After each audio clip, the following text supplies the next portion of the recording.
For today's video nato karon muhatag taog reaksyon sa ato ang mga follower diha sa Facebook page. Akong i-share sa inyo sa akong karanasan. Ambi ninyo, nianha ko sa inyo mga page, sa inyong mga Facebook page. Nianha ko kay mutanaw po ko sa inyong mga video. Nya karon akong nakita nga ang inyong mga video kadaghanan dili man original video, dili inyong mga video. Ang tawag ana dili siya original nga content. Unya mausik ra man god munang nakaistorya ko kay naka-experience nako tungod po ni sa ako ang YouTube channel. Ang ako ang YouTube channel na-monetize nako, nagkubra nako, nagsweldo nako. Pero ang problema kay sa kalami nato nga mudaghan jud atong views. Nag-download ko video nga sa short video lang, short video ha. Short video sa YouTube channel ko. Doon ako na demonetize. Na-demonetize ang YouTube channel ko dahil nag-download ako na hindi sa akin na video. Nag-reaction video ako pero hindi magandang pagkagawa. Totally, ang direktamente nga istorya adto dili gyud akong video. Mao tong nabutangan ako og restricted na unoriginal content. Kapag unoriginal content ka, adto na nimo na mabase o mabalan og monetize ka na tapos ning magsweldo ka na. Gikwaan ko nila og $sign guys. Gikwaan ko nila og $sign. Sa to pa na-demonetize ang channel ko. Karon luoy kayo ang channel nako sa YouTube kay wala nagko makakobra kay na-demonetize.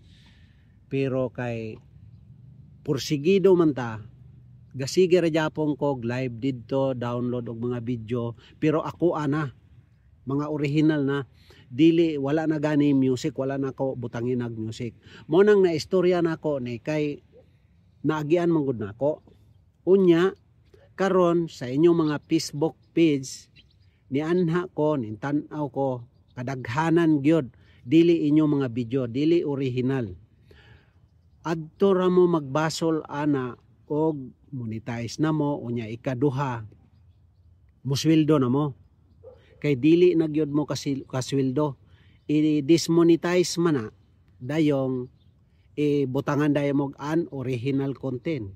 Munang adto mo manghinayang. Unya nganong sigihon man nato og download nga dili man na ato ang video. May tama pod sila si algorithm o si Meta. May tama pod sila. Sakto sila. Ngano mang ato man ang i-download nga dili man ato. Katong ako dili man to akong mga video akong na i-download. Ako nang gipangpanas tanan. Munang gabasol jud kog dako. Karon dire sa ako ang Facebook page, ako yung giampingan nga dili ko maka-download og dili ako ang video. Kay ma-demonetize tapos ma-unoriginal content, sayang lang ang imong mga pinagpaguran, sayang lang ang imong inuumpisahan nga parihas ta nga nangarap nangandoy nga mokitag extra income dire sa social media. Unya nganong usikan man nato munang kamo tanan diha nga nag-download mga video nga dili inyo hunongin na panasa na ninyo kay mausik ra ang inyong kahago.